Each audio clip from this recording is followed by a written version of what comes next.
salaka tariqan yaltamisu fihi ilman sahalallahu lahu tariqan ila jannah. Amma ba'd. Bapak Ibu sekalian rahimakumullah, alhamdulillah kita bersyukur pada Allah Subhanahu wa taala. Di malam ini kita dimudahkan untuk dapat bermajlis ilmu. Tidak lupa kita memohon kepada Allah, semoga Allah memberikan kepada kita kesehatan, memberikan kepada kita kekuatan, sehingga kita mampu mengamalkan setiap ilmu yang telah kita pelajari, dan kita juga diistiqomahkan sehingga tidaklah kita diwafatkan oleh Allah, melainkan kita diwafatkan dengan membawa keimanan yang benar. Bapak Ibu sekalian rahimakumullah, pada kesempatan ini kita mencoba melihat satu pembahasan penting, ya, mungkin untuk kajian syirah yang menjadi rutinitas kajian kita. Untuk kali ini kita tunda, dan insyaallah kajian sirah nabawiyah kita akan lanjutkan di pertemuan bulan yang akan datang, yaitu tentang bagaimana menghadirkan khusyuk di dalam salat. Perkara ini sangat penting bagi kita untuk kita ketahui. Mengapa? Yang pertama, karena salat ini merupakan amalan pokok di dalam agama. Bahkan di dalam hadis disebutkan salat itu adalah imaduddin, yaitu tiangnya agama. Maka memperhatikan salat ini adalah memperhatikan perkara yang paling besar, paling utama. Dan menyia-nyiakan salat adalah menyia-nyiakan perkara yang paling besar dan paling penting. Sehingga tidaklah Allah Subhanahu wa taala menyebutkan kecelakaan di dalam Al-Qur'an, melainkan salah satunya adalah kecelakaan di saat salat tidak diperhatikan. Allah berfirman, fawailul lil musalli, celakalah orang-orang yang sholat. Padahal dia sholat. Mengapa dikatakan celaka? Tentunya ada hal yang menjadi masalah sehingga dia menjadi celaka. Pada sholat, kalau dia tidak sholat celaka, itu sudah pasti. Tapi ini sholat, Allah katakan dia celaka. Berarti sholatnya ini bermasalah. Dan masalah yang paling besar di dalam sholat itu adalah khusyuk. Khusyuk ini masalah paling besar. Maka apa yang akan kita kaji pada kesempatan malam hari ini tentunya menjadi pembelajaran bagi kami, ya, dan bagi Bapak Ibu sekalian rahimakumullah. Para ulama, diantaranya para salafus saleh, salah seorang sahabat, Abu Hudzaifah ibnul Yaman, berkata, awwalu ma tafaqqadu min dinikum al-khusyu'. Awwalu ma tafaqqadu min dinikum al-khusyu'. Yang pertama sekali nanti akan hilang dari agama kalian adalah al-khusyu'. Hilang khusyuk. Wa akhiru ma tafaqqadu min dinikum as-salah. Dan yang terakhir kali nanti akan hilang dari agama kalian adalah salat. Salat sudah tidak ada lagi, memang nanti akan hilang dari umat ini. Wa rubba musalli la khaira fihi. Berapa banyak orang yang sholat tetapi tidak ada kebaikan pada mereka. Dia sholat tapi tidak ada kebaikan. Dia sholat tapi tidak ada pahala. Dia sholat tetapi sholatnya menjauhkan dia dari Allah Subhanahu wa ta'ala, bukan mendekatkan kepada Allah.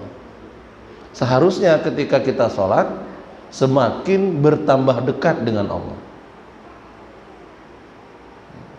Ini sholat bertambah jauh. Dia sholat berdiri berjamaah di masjid, tapi dia bertambah jauh dari Allah Subhanahu wa taala. Maka di sini disebutkan wa yushiku an tadkhula masjidal jama'ati fala tara fihim khashi'a. Dan hampir-hampir saja nanti manusia-manusia itu masuk ke dalam masjid untuk melaksanakan sholat jamaah, dan kamu tidak akan mendapati pada mereka itu khusyuk. Banyak manusia menghadiri masjid tapi hilang khusyuknya, tidak ada khusyuk. Padahal khusyuk itu inti. Khusyuk itu itulah dia yang menjadi nilai, bukan gerakan sholat, bukan bacaan sholat, tapi yang menjadi inti adalah khusyuk. Maka Allah Subhanahu wa taala berfirman, qad aflahal mu'minuna. Sungguh berbahagialah orang-orang yang beriman itu. Sungguh sukseslah orang-orang yang beriman itu. Siapa orang-orang beriman itu? Yang dikategorikan orang yang beruntung, Allah mengatakan yang paling utama sifatnya adalah alladzina hum fi salatihim khashi'un, yaitu orang-orang yang di dalam salatnya dia khusyuk. Apakah khusyuk itu hanya diam? Apakah gambaran khusyuk itu menangis? Maka nanti insya Allah kita akan mencoba melihat apa itu khusyuk. Kalau sholat itu khusyuk, maka sholat yang khusyuk inilah yang Allah mengatakan, inna sholata tanha 'anil fahsya'i wal munkar. Sesungguhnya sholat itu mampu mencegah perbuatan keji dan mungkar. Berarti kebalikannya adalah orang yang tidak khusyuk di dalam sholat, sholatnya tidak mampu mencegah keji dan kemungkaran. Berarti tidak khusyuk dia. Kalau lisan masih senang cemarut, lisan masih senang mencaci, tangan masih gemar mencuri, perbuatan masih senang dengan yang haram, hati masih diselimuti dengan hasad dan dengki, maka satu bukti bahwasanya sholat kita perlu diperbaiki. Sholat kita perlu diperbaiki, perlu dikoreksi. Karena orang-orang beriman itu ketika dia membersihkan hatinya, dia membersihkan dengan sholat. Sholat akan menjadi pembersih hatinya. Ya, maka dengan setiap kali dia sholat, setiap kali hatinya akan bersinar, setiap kali hatinya bersih. Tapi ketika hatinya itu tidak dibersihkan dengan sholat, atau sholat tidak mampu membersihkan hatinya, maka yang nampak ke permukaan, yang nampak di tengah-tengah kita adalah kemungkaran demi kemungkaran. Allah berfirman, qad aflaha man tazakka. Berbahagialah orang-orang yang membersihkan diri. Berbahagia orang-orang membersihkan diri. Bagaimana sifat orang-orang membersihkan diri? Sifat orang membersihkan diri, membersihkan hatinya adalah wa dzakara asma rabbih fasalla, yaitu orang-orang yang dia ingat kepada Tuhannya, wa dzakara asma rabbih fasalla, lalu dia salat. Maka salat menjadi sarana yang paling utama untuk membersihkan diri. Ini salat khusyuk. Kalau hatinya masih hasad, masih dengki, kemudian juga tingkah lakunya masih senang yang dengan yang haram, riba masih senang dilakukan, dan banyak lagi perbuatan-perbuatan maksiat masih senang dikerjakan, maka bagaimana hati bisa bersih walaupun dia sholat? Karena sholatnya la yanfa, tidak manfaat sholatnya. Sholatnya tidak lain hanya gerakan-gerakan yang itu tidak ada nilai. Man hana sah sholat, sah sholat. Kalau sholat subuh masih 2 rakaat, sah sholatnya. Kalau sholat zuhur masih 4 rakaat, sah sholatnya. Maghrib masih 3 rakaat, sah sholatnya. Isya masih 4 rakaat, sah sholatnya. Tapi apakah sekedar sah yang diinginkan oleh syariat? Tidak. Bukan sah yang diinginkan, tapi bernilai. Punya nilai dia, punya harga. Ada orang yang jualan durian. Jualan durian. Duriannya ya, si pembeli tahu nyoh hana masak, yang nyoh hana mameh, walaupun bentuknya durian. Oh, putih benda. Oh, nyoh karbit. Kedong. Oh, nyoh hana mameh. Dibeli. Pertanyaan saya, durian yang seperti itu laku? Halagut. Pertanyaannya, sahkah dia jual durian? Sah. Nyolu muka bodrin bah. Seluruh orang akan mengatakan dia sedang jual durian. Tidak ada orang mengatakan dia jual mangga. Hana drone ke muka bodrinnya, drone muka mangga, mamplam muka. Mana mamplamnya bodrin? Apakah laku? Tidak laku. Kenapa tidak laku? Karena tidak ada nilai. Tidak ada nilai yang menunjukkan bahwa itu durian. Nilai durian harum. Nilai durian manis. Mame. Itu nilai durian. Kalau tidak ada harum, tidak ada manis, itu tidak durian. Walaupun casingnya durian. Begitulah orang yang salat. Dia salat, tapi tidak ada khusyuknya, tidak ada nilai salatnya. Orang munafik pada masa Rasulullah salat di belakang Rasulullah. Kita tidak ada apa-apanya. Kita tidak ada apa-apa. Dia salat di belakang Rasulullah, mengaminkan waladhdallin di saat Rasulullah membaca waladhdallin. Mereka amin. Apakah ada nilai salat mereka? Tidak ada nilai. Nah, ini yang harus menjadi perhatian bersama. Kemudian hendaknya masing-masing kita mewaspadai apa yang Rasulullah SAW sabdakan di dalam hadisnya. Apa sabda Rasulullah? Rasulullah mengatakan bahwasanya yang pertama kali nanti akan dihisab di hadapan Allah Subhanahu wa taala adalah salat. Apabila salatnya diterima, maka diterimalah seluruh amal saleh yang lain. Apabila salatnya ditolak, maka ditolaklah seluruh amalnya yang lain. Kalau salatnya diterima, maka yang lainnya akan diterima oleh Allah. Kalau sholatnya ditolak, maka yang lainnya akan tertolak secara otomatis. Kenapa? Dia bisa terhindar dari hal yang haram kalau sholatnya baik. Dia bisa berperilaku yang baik kalau sholatnya baik.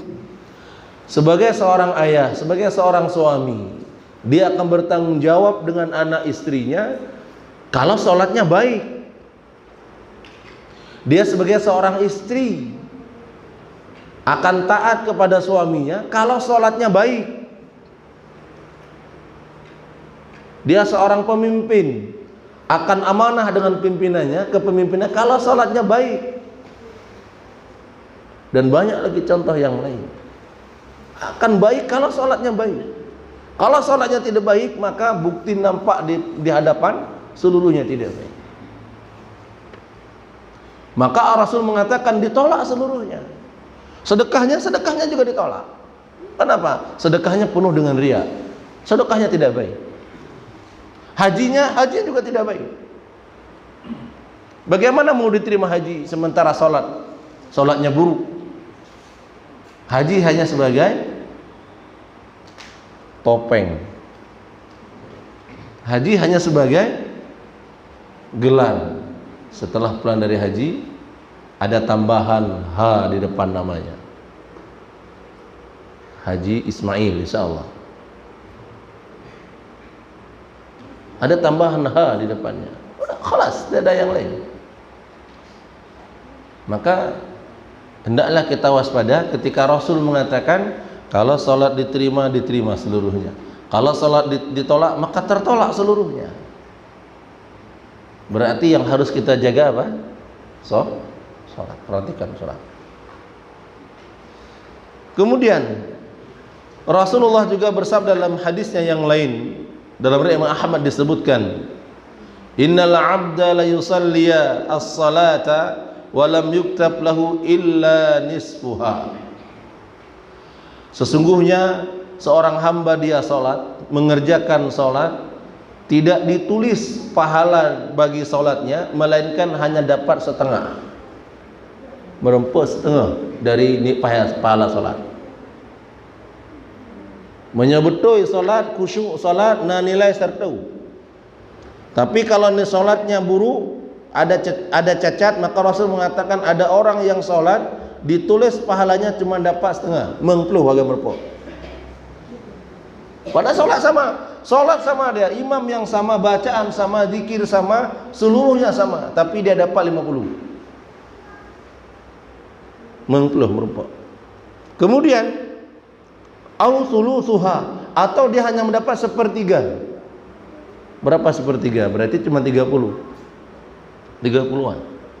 Au rubu'uha, atau hanya seperempat. Berarti 25. Au hatta balagha ashruha, sampai mendapatkan hanya 1/10, sipluh kayak merpok. Disebutkan dalam hadis yang lain sampai dia tidak dapat apa-apa sama sekali dari salatnya. Pada sholat satu sah. Maka para ulama mengatakan, berapa banyak hamba-hamba Allah yang tidak menyadari di saat dia berdiri sholat berjamaah di masjid, ternyata nilai pahala yang mereka bawa itu berbeda satu sama lain. Hanya sama, ada yang berapa pahala, tidak sama. Hatta imam, jangan berarti imam itu banyak pahala, belum tentu. Imam hanya mengimami kita. Adapun pahala masing-masing kita akan dinilai oleh Allah Subhanahu wa ta'ala. Bisa jadi imam tidak khusyuk, kita yang khusyuk. Imam dapat 1/10, sipluh bagi merempok imu, dan yang merempok 80, 50. Alhamdulillah. Atau kita dapat sempurna 100. Maka ini yang menjadi perhatian kita. Ini. Kemudian hendaknya masing-masing kita memperhatikan, ketika sholat itu baik, maka sholat bisa menjadi tenaga, bisa menjadi benteng, bisa menjadi pegangan, bisa menjadi sandaran, bisa menjadi pertolongan di saat kita membutuhkan. Di saat kita membutuhkan, maka ada sholat. Kagum tanya, alhamdulillah ada sholat. Bukankah Allah berfirman, wasta'inu bis-sabri was-salah wa innaha lakabiratun illa 'alal khashi'in alladzina yadhunnuna annahum mulaqu rabbihim wa annahum ilaihi raji'un. Wasta'inu bis-sabri was-salah. Kalau salat benar, maka salat bisa kita jadikan sebagai pegangan dalam hidup. Jadikanlah, mintalah pertolongan kepada Allah dengan sabar. Setelah sabar, maka salat. Jadikan salat. Salat. Tapi berat hal itu. Allah mengatakan wa innaha lakabiratun. Yang seperti itu berat. Illa 'alal khashi'in, kecuali bagi orang-orang yang salatnya khusyuk. Bagi orang yang khusyuk, maka salat itu akan menjadi pertolongan dalam hidupnya. Perhatikan pertolongan dalam hidupnya. Ibnu Abbas radhiyallahu anhuma satu ketika mendapatkan kabar bahwa salah seorang keluarganya meninggal dunia. Bergegas dia berwudu, kemudian dia sholat 2 rakaat. Setelah selesai sholat, sahabat yang hadir bertanya kepada Ibnu Abbas, sholat apa tadi? Apa jawaban Ibnu Abbas? Hakadha 'allamana Rasulullah sallallahu alaihi wasallam. Beginilah Rasulullah mengajarkan kepada kami. Begitu dapat musibah dan kita berat menanggungnya, maka dengan sholat kita bisa tegak, kita bisa tenang. Kemarin ada salah seorang jamaah kita, istrinya meninggal dunia. Kemudian saya tanya kepada beliau, si abang mana? Rumah berat Ustaz, berat, pukul, meraung-raung, menangis. Sekiranya dia sholat akan tenang. Hakadha 'allamana Rasulullah sallallahu. Berat. Maka para sahabat itu menjadikan sholat ketika mereka mendapati musibah, apapun musibahnya, mereka segera jadikan sholat sebagai wasilah. Tidak mencari yang lain, tapi mereka sholat dulu. Sampai disebutkan di dalam kehidupan para salafus salih, ada salah seorang salafus salih yang kehilangan sandalnya ketika ke masjid. Enggak ada tilap. Menantu masjid, dari masjid ke hanali tilap. Sudah tidak ada lagi sandalnya. Segera dia masuk ke masjid, salat 2 rakaat. Sampai seperti itu. Berdoa kepada Allah, ya Allah kagak ada silap lu, kayu cule gop. Ganti ya Allah dengan sandal yang baru. Minta kepada Allah dengan menjadikan salat. Sehingga Aisyah radhiyallahu taala anha bercerita, kana an-nabiy sallallahu alaihi wasallam idza dakhala ba'da dhaiqi fi rizqihi amara ahlahu bis salati. Rawahu at-Tirmidzi. Adalah Rasulullah SAW itu apabila Rasulullah mengalami kesempitan rezeki yang sempit, artinya mengalami kesulitan ekonomi, maka amara ahlahu bis salati, Rasulullah memerintahkan keluarganya untuk salat. Summa tala al-ayah, kemudian Rasul membaca ayat, wa'mur ahlaka bis salati wastabir 'alaiha nahnu narzuquka wal 'aqibatu littaqwa. Perintahkanlah istri-istrimu untuk salat dan bersabarlah kamu di dalam memerintahkannya. Perintahkan salat.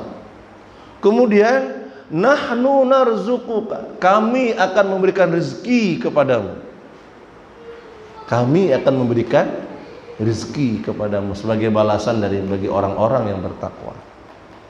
Para ulama tafsir mengatakan Allah menggandengkan salat dan rezeki di dalam satu ayat.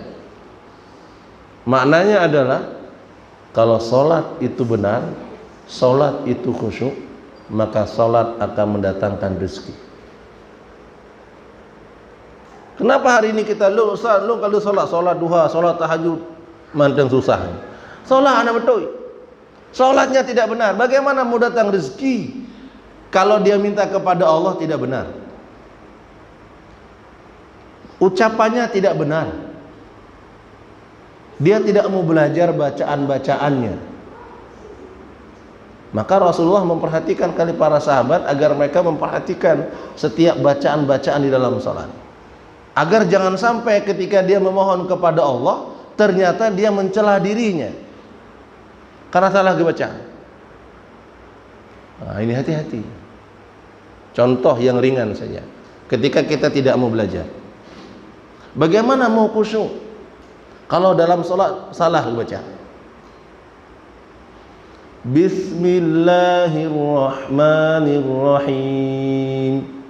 Satu, Bismillahirrahmanirrahim. Ayyuhuma sahih? Mana yang betul? Yang pun yang kedua. Yang pertama, yang kedua. Yang pertama bismillahirrahmanirrahim. Yang kedua bismillahirrahmanirrahim. Kalau bismi ismun, dosa artinya. Dalam bahasa Arab ismun itu artinya dosa.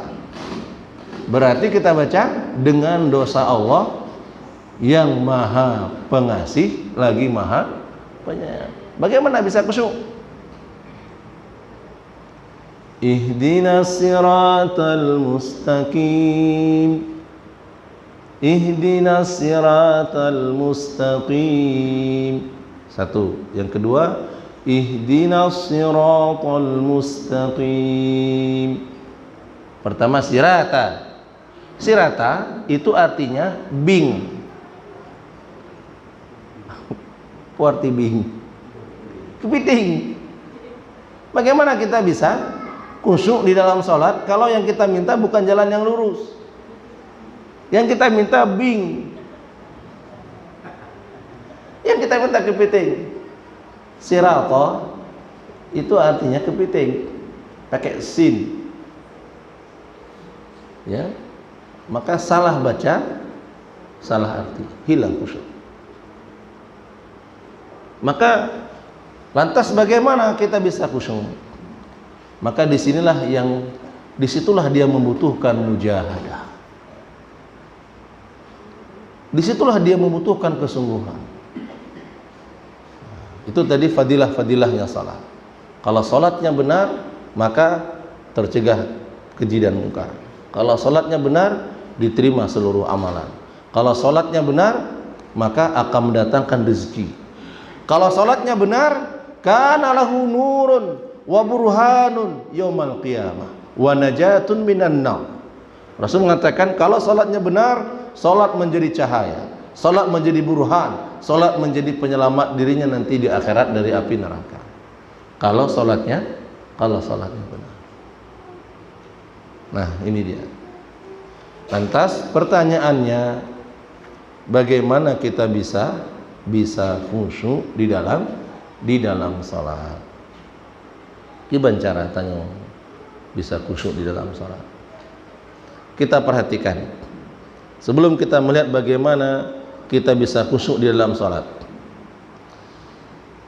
Wa ajma'al 'arifuna 'ala anna al-khusyu'a mahalluhu al-qalb. Para orang-orang yang arif, ya, mereka sepakat bahwasanya khusyuk itu tempatnya mahalluhu al-qalb. Khusyuk itu tempatnya di hati. Tempatnya di hati. Kalau kita ingin khusyuk, maka khusyuk bukan di mata, bukan di hidung, bukan di mulut, bukan di tangan, bukan di anggota badan, tapi khusyuk letaknya di hati. Wa thamratuhu 'alal jawarih.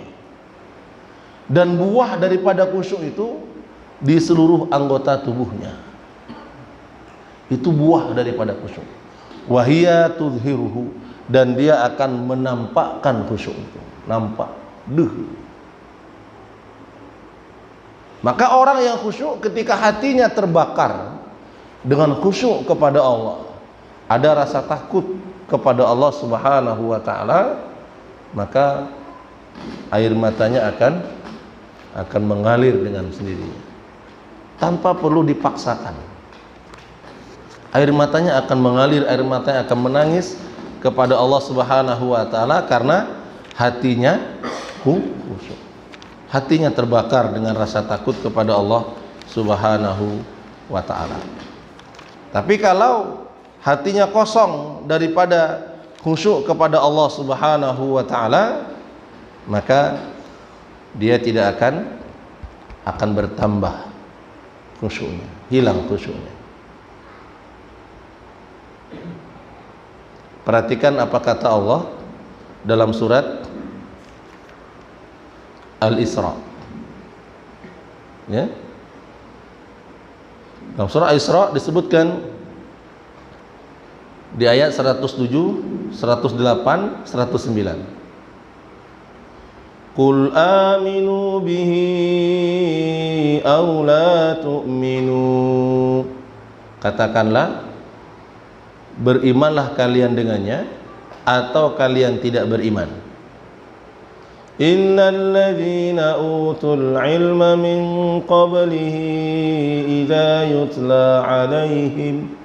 Sesungguhnya orang-orang yang diberikan ilmu sebelum mereka, idza yutla alaihim, kalau dibacakan kepada mereka ayat-ayat Allah, yakhiruna lil azqani sujada. Ya, mereka pun menyungkurkan dahi mereka dengan serta-merta langsung sujud. Langsung sujud. Wa yaquluna subhana rabbina in kana wa'du rabbina lamaf'ula. Dan mereka pun berdoa, Maha suci Tuhan kami, sesungguhnya janji Tuhan kami itu pasti terjadi. Perhatikan ayat berikutnya. Wa yakhiruna lil azqani yabkuna wa yaziduhum khusyu'a. Mereka pun menyungkurkan sujud dan mereka pun menangis dan bertambahlah khusyuknya.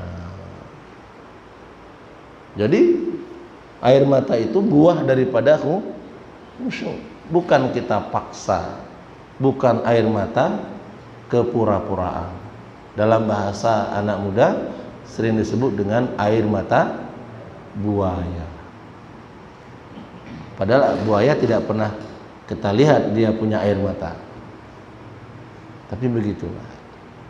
Maka di mana tempatnya? Tempatnya ada di hati.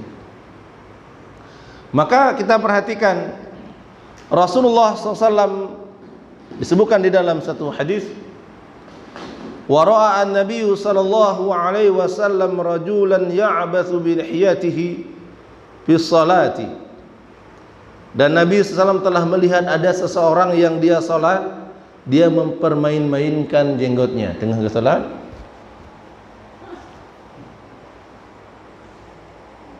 Kadang kumis.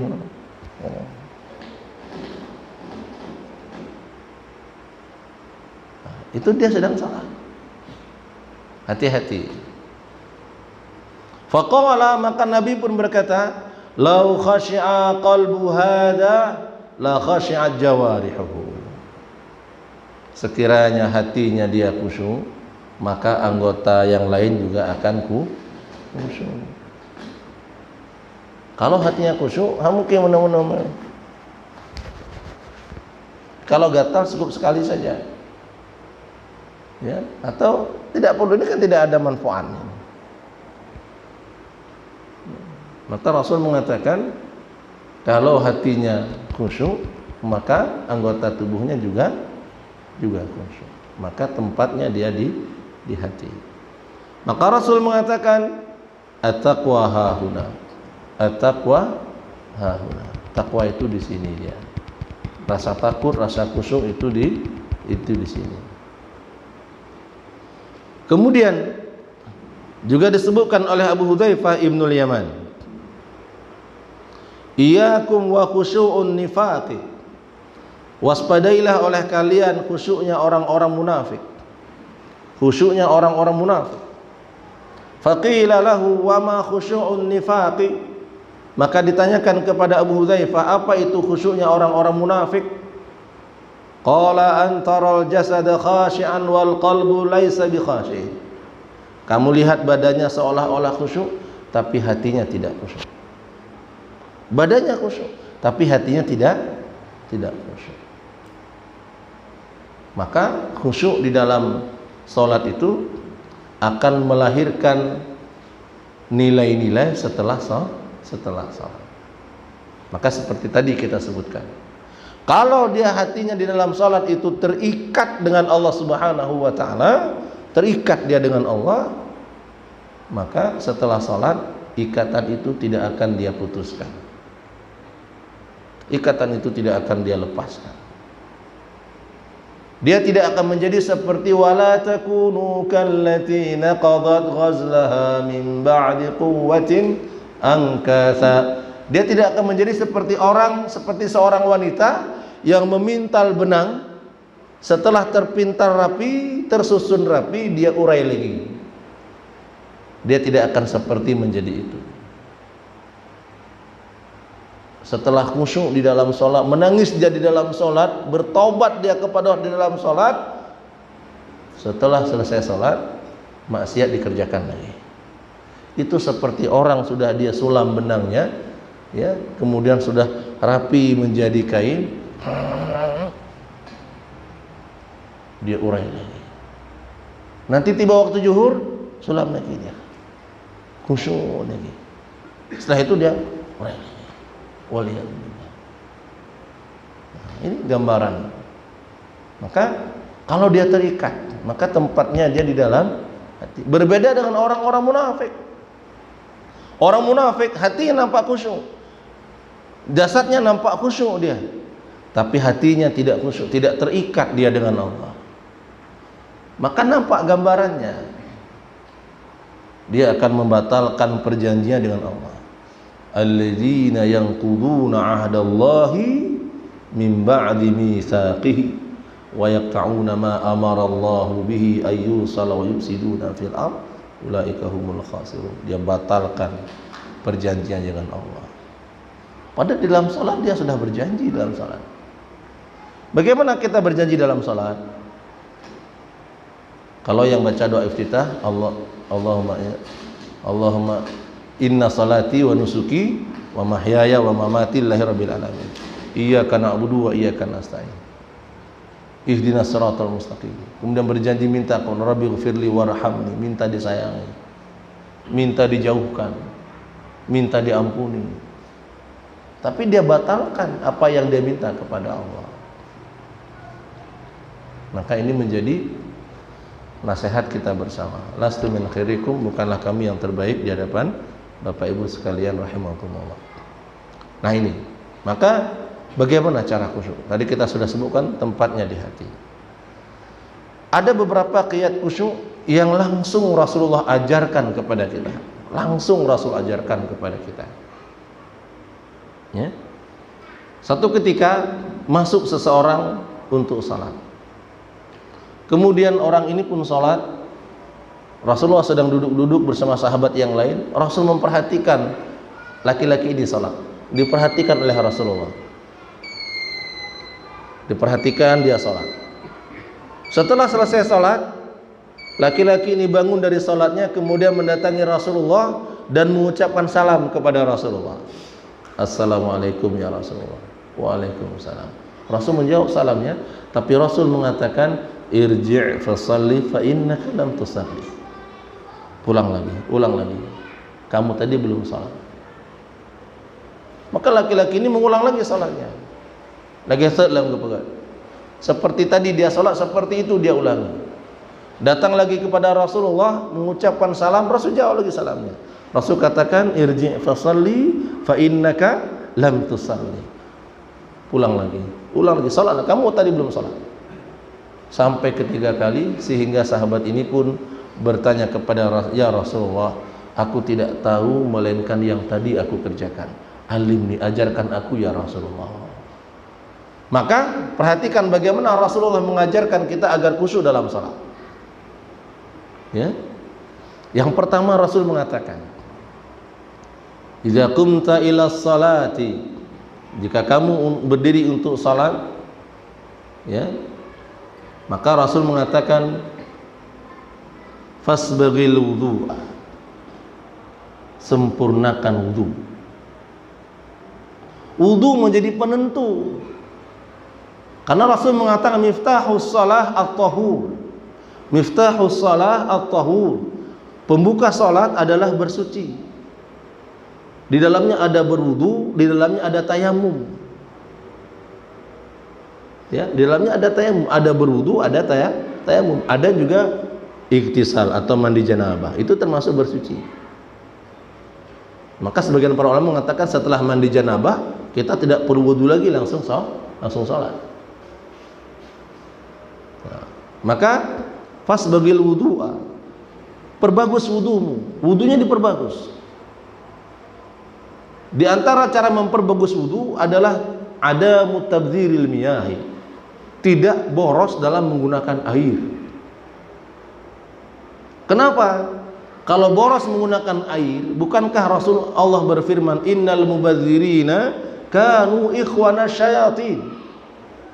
Sesungguhnya orang-orang yang boros itu adalah temannya syaitan. Bagaimana seseorang mau sholat sementara dia sudah berteman dengan setan sebelumnya?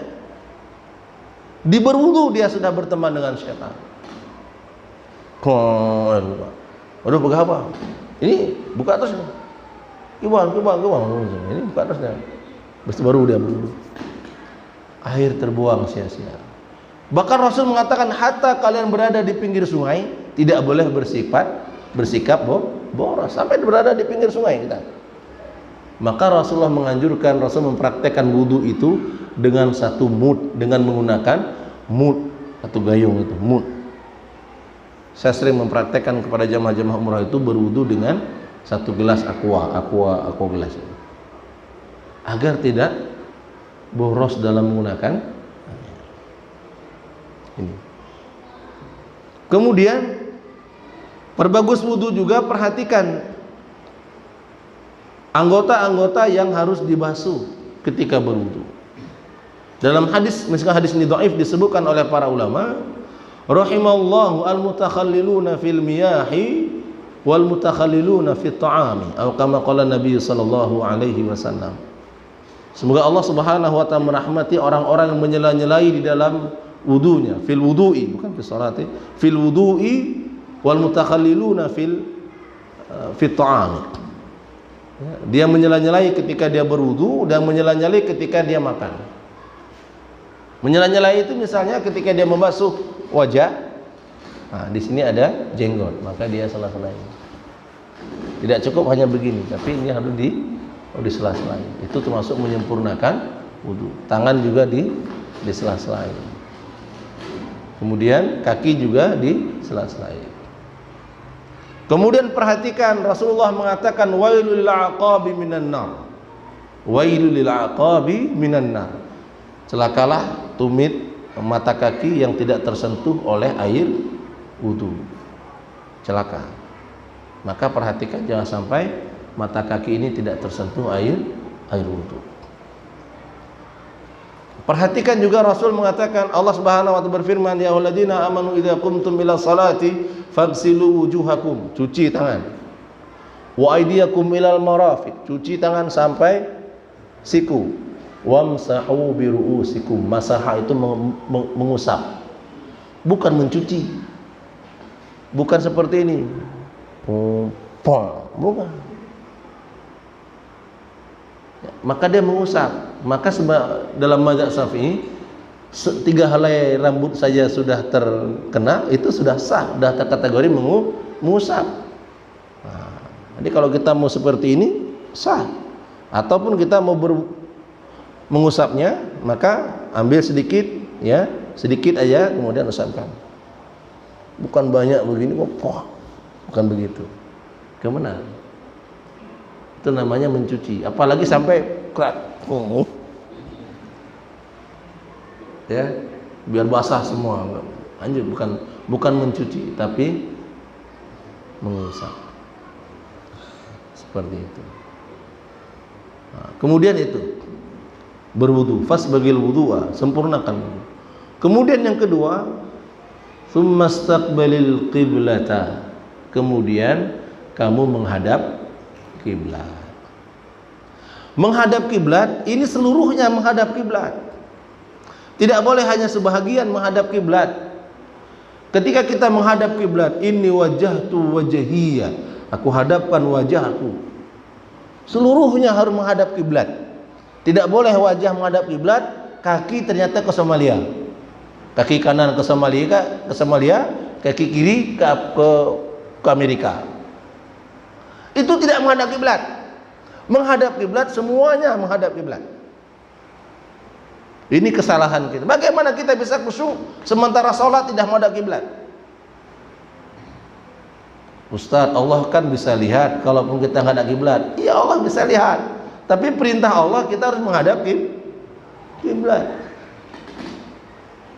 Nah, contoh berdiri orang yang tidak menghadap kiblat. Ya. Nah, seperti ini contohnya. Nah, ini tidak menghadap kiblat. Nah, lagi dia harus lurus. Timbang ini tepat. Harus seperti ini. Apa faedahnya? Apa perbedaannya? Boleh saya minta satu orang? Coba. Kita buktikan. Contohnya di mana perbedaannya? Nah, coba. Kenal lomba. Nah, coba berdiri biasa begini. Mana biasa. Biasa bersolat. Nah, posisi seperti ini, kalau saya tolak, ini langsung jatuh. Jatuh. Seperti tadi kakinya. Nah, ini jatuh dia. Coba sekarang tepat begini. Sama tekanannya. Tekanannya sama.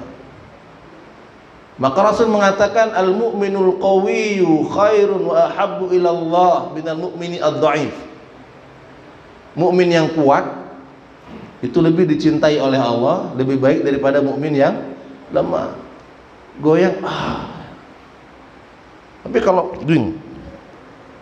ini baru satu orang. Kalau dua orang, tiga orang, satu saf kuat, tambah kuat. Inilah perumpamaan dalam Al-Quran, ya. Innallaha yuhibbul ladzina yuqatiluna fi sabili saffa ka'annahum bunyanun marsus. Seperti benteng yang kokoh. Kalau ini manfaatnya. Hari ini kita biasa saja, yang penting kan undang salat. Enggak boleh begitu. Bagaimana kita bisa Bagaimana kita bisa khusyuk salat kalau berdiri kita tidak itu baru berdiri. Baru berdiri, belum takbir. Takbir begitu juga harus menghadap kiblat seluruhnya. Baik kita seperti ini, misalnya kita menggunakan hadis daripada Ibnu Umar yang hadwa mankibaihi. Ya, karena Nabi sallallahu alaihi wasallam yarfa'u yadayhi hadwa mankibaihi. Akhirnya Rasulullah itu mengangkat kedua tangannya sejajar dengan kedua bahunya. Baik seperti ini, tetap harus menghadap kiblat ini. Hanya menunggu. Atau kita menggunakan hadis juga dari Ibnu Umar, yarfa'u yadayhi hatta furudunaihi, sampai ke dua daun telinganya. Tetap juga harus menghadap kiblat ini. Hanya menunggu. Ini tidak menghadap kiblat ini. Ini orang yang tutup. Seperti terdengar suara yang besar yang menutup telinganya. Harus menghadap kiblat. Allah atau Allah. Seperti itu. Rasul mengajarkan tsumastaqbalil qiblata. Kemudian kamu menghadap kiblat. Nanti kita praktekkan ketika salat Isya. Kaki harus lurus dia. Ya. Tepat dia, harus lurus dia. Ininya harus lurus dia. Samping kanan ini harus lurus. Sehingga disebutkan oleh para sahabat ketika menceritakan bagaimana posisi kaki para sahabat pada waktu sholat, itu tumit mata kaki mereka bertemu dengan mata kaki yang lain, bertemu dia. Mata kaki dengan mata kaki bertemu. Tapi kalau seperti ini mana bertemu? Yang bertemu ujung jari, ujung apa namanya? Kelingking. Ya, ujung jari kaki yang kelingking ini bertemu dengan yang lain. Nah, ini begitu ditiup angin langsung jatuh. Tidak bunyanun marsus, tidak bangunan yang kokoh. Nah itu ya. Kemudian itu cara yang kedua yang Rasul ajarkan kepada kita. Pertama, perbagus wudu, perhatikan wudu kita. Kemudian yang kedua, menghadap kiblat. Kemudian yang ketiga, Tsumma qra' ma tayassara ma'aka minal Qur'an. Kemudian baca Al-Qur'an, baca yang mudah. Agar apa baca yang mudah? Agar kita khusyuk. Agar kita tahu yang kita baca. Semakin banyak mudah bagi kita Al-Quran, maka semakin bertambah-tambah kita khusyuk kita. Maka hendaknya bagi kita menambah hafalan. Menambah hafalan. Ya, Ustaz, saya sudah tua, menambah dikit-dikit saja. Ya, kalau sudah bisa An-Nas, tambah Al-Falaq, tambah Al-Ikhlas, tambah lagi Tabbat Yada, tambah lagi Idza Jaa Nasrullahi wal Fath, tambah lagi Al-Kafirun, tambah lagi Al-Kausar, tambah pelan-pelan. Sehingga ketika kita membaca Al-Quran, bertambah khusyuknya. Kita tahu yang kita baca. Ya, kita tahu yang kita baca. Nah, itu. Kemudian baru Rasulullah mengajarkan berikutnya, tsummarka hatta tatma'inna raki'an. Kemudian kamu ruku sampai betul-betul tumakninah di dalam ruku. Bagaimana ruku? Ruku juga sebagaimana yang kita pahami, ya, dia harus posisi tegak lurus. Tidak boleh kepala menonggak ke bawah, tidak boleh terlalu nampak ke atas, tidak boleh ini bahu terlalu ke bawah. Posisi kaki tidak berubah. Posisi kaki tetap seperti ini. Ketika dia ruku, Allahu Akbar, maka kalau dia benar posisinya, ini akan menarik. Ini sakit. Akan narik dia. Kalau begini posisi tepat ini. Ya, ini nggak boleh begini, nggak boleh begini, tapi tepat. Ini akan menarik. Di situ saja sudah ada terapi kesehatan. Sehat kita. Hatta tatma'inna raki'an, sampai benar-benar tumakninah ketika ruku. Kemudian tsummarfa' hatta ta'tadila qa'iman. Kemudian bangkit dari ruku sampai benar-benar tegak berdiri. Kemudian tsummasjud hatta tatma'inna sajidan. Sujud juga seperti itu. Ada dua riwayat tentang sujud. Riwayat pertama, dalam riwayat dari Aisyah radhiyallahu taala anha, dalam riwayat Ibnu Huzaimah, yaitu Rasulullah merapatkan kedua kakinya. Jadi ketika sujud, saya praktekkan ya. Ketika sujud, Rasulullah merapatkan kedua, ya, ketika sujud.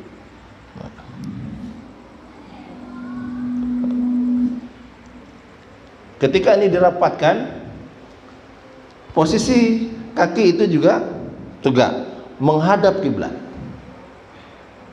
Jadi semua menghadap kiblat, tegak menghadap kiblat, rapat menghadap kiblat. Ini dalam riwayat Ibnu Huzaimah. Dalam riwayat yang lain tidak disebutkan merapatkan, tapi merenggangkan juga boleh. Tapi tetap posisi tegak, tidak boleh begini. Hanya sakit, maka di situ harus diusahakan semampunya, jangan ditinggalkan. Dalam kaidah usul fikih disebutkan ma la yudraku kulluhu la yutraku kulluhu. Sesuatu yang tidak bisa diambil seluruhnya bukan berarti dibuang seluruhnya. Kita tidak bisa tegak karena sakit, bukan berarti kalau begini aja, enggak, diusahakan sampai mana bisa. Ya, kalau tidak ada batang, ranting pun jadi. Jangan ditinggalkan. Nah, begitulah dia. Nah, kemudian duduk antara dua sujud. Duduk antara dua sujud ini juga yang banyak dilakukan kesalahan oleh sebahagian kaum muslimin. Ada duduk yang itu dilarang. Ada duduk seperti ini, lanjut, tidak boleh. Yang lebih sahih duduk seperti tidak boleh. Kemudian ada duduk tidak boleh. Ada duduk nggak boleh. Yang benar sakit memang. tapi ini harus tegak. Ustaz, di jempol saya ada mencekam, gimana cara? Bismillah, pelan-pelan, sembuh dia insya Allah. Dan Nabi duduk di telapak kaki sebelah kiri. Ini namanya duduk iftiraj. Kemudian ada duduk tawar. Ini tetap tegak.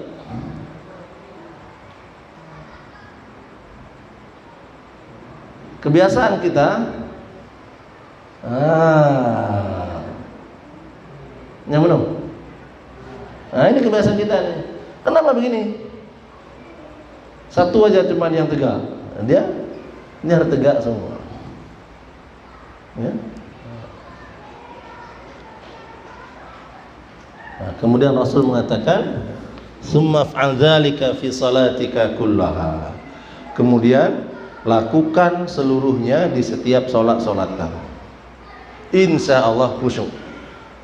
Insya Allah khusyuk. Pertama, perbaiki wudu. Kemudian menghadap kiblat. Kemudian gerakan-gerakan tadi. Kemudian ditambah lagi yang tadi kita sebutkan, kita hayati apa itu khusyuk. Kita pelajari. Sebagaimana tadi sudah kita sebutkan pentingnya kita menghadirkan khusyuk di dalam salat. Baik, saya kira itu yang bisa kita kaji pada kesempatan kali ini. Semoga kita bisa melatih mulai hari ini salat kita agar salat kita mendapatkan kekhusyukan dan kita termasuk hamba-hamba Allah yang berbahagia di kehidupan dunia dan di akhirat. Fa'tabiru ya ulil absar la'alakum turhamun. Subhanakallahumma rabbana wa bihamdika asyhadu an la ilaha illa anta astaghfiruka wa atubu ilaik. Wal akhir, assalamualaikum warahmatullahi wabarakatuh.